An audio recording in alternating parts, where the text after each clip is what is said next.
Well, hey there, YouTube. I'm Jack, and this is Raw Tropical Living. Thanks for joining me today. Last night I was looking through some of my old videos. I do that from time to time, and I've started just going back and scrolling back through different ones back, 6 months, 8 months, kind of just randomly going back. And I started seeing if you put this video with this video, with this video, with this video, with this video, it kind of equals something.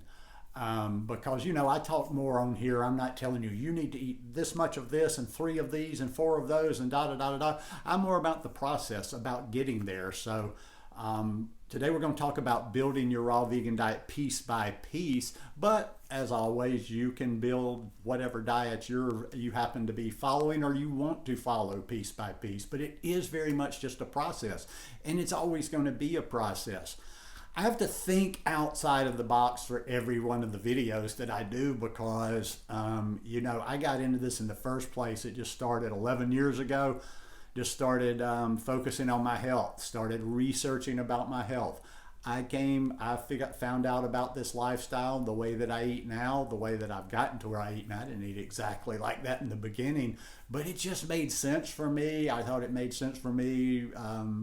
Because of the damage I had done to my body in the past. And once it made sense for me and I knew why I was doing it, I didn't really try. So when people tell me they're doing baby steps and they're trying this and that just wasn't my process. So I have to think like, okay, what's your best advice maybe for other situations in my life? But for the food, it was just like this, after I felt it work in my body for a while. This just worked for me, but you do you.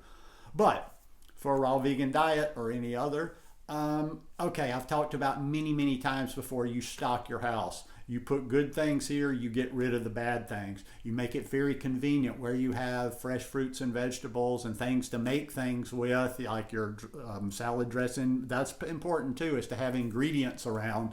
So when you want to have something tasty or a good salad dressing, you have the proper ingredients. So you stock your house. Okay, that's out of the way. Let's say you've taken care of that. You've put a lot of good stuff in your house. You've gotten rid of the junk. Boom. All right, so everything's ready to go. All right, what did I talk about yesterday or the day before, whenever? The last video.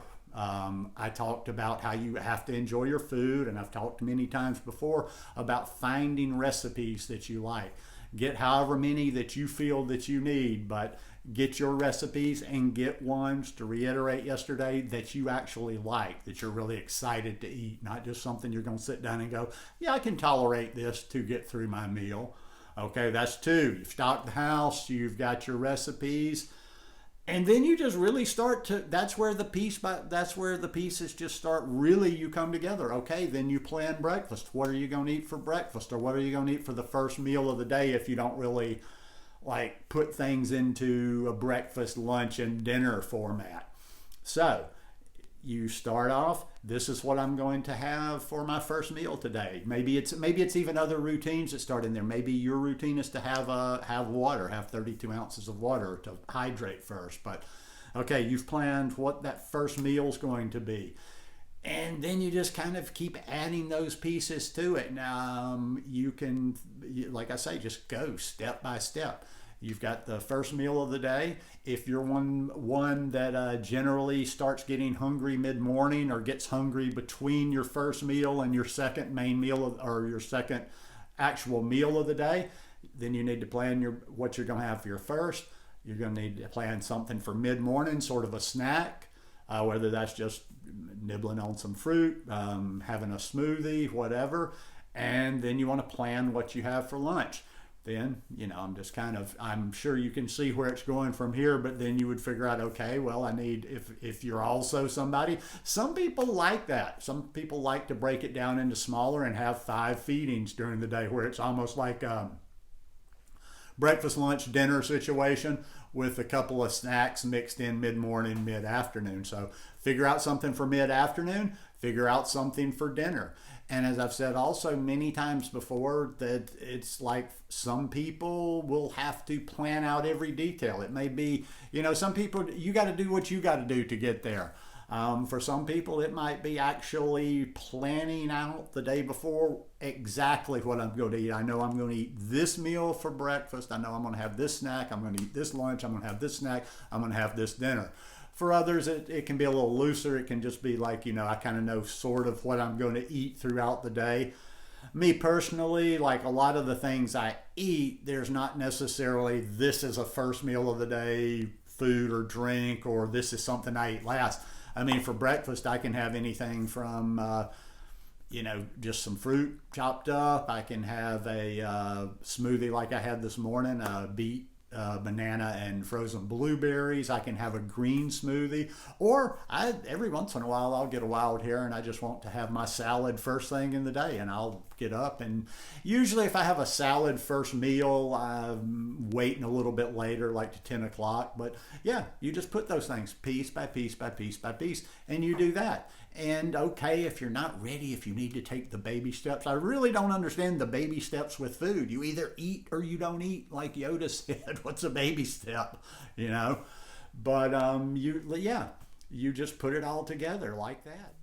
But if it's still a little bit overwhelming for you to think about it, you don't have to add the pieces all at once. Okay, you've got your house stocked, you have recipes, and maybe, like I say, you do want to transition so you just focus on that first meal of the day and your snack. And you do it piece by piece. But I would say if you're really interested in doing this type of way of eating, a whole food plant-based diet way of eating, or any type of way of eating, that you can use this. You can use sort of a transition like, okay, for month number 1, I'm going to do partial amount of raw. Month number 2, a little bit more raw. Month number 3. There's any number of methods. That's all I'm getting at right here. And in the end, it's all going to come down to you. I was on Instagram yesterday checking in on my coaches and how all the people that are doing coaches. And all these people out there paying their money and doing their courses and working with coaches, you think somebody's going to give you a magic formula, or you think somebody's going to give you that one answer that's just going to all of a sudden make your struggles, whatever you're having, easy. And it's not. And that's why generally people are doing what they're going to do in January, and they're going to figure out that all that kind of stuff, it's just a practical step by step. But that's not sexy. That's not exciting. It's always more interesting to have a program and something where you're going to see this in 30 days and that in 30 days. But in the end, it's just really all boring mechanics. So just do it piece by piece, or keep plodding along, buy another course, get another coach, buy another book, and maybe that'll get you there. But anyhow, hope you guys enjoyed this video today. If you like it, please give me a thumbs up. Have a beautiful day, and we'll see you here again in a couple. Peace.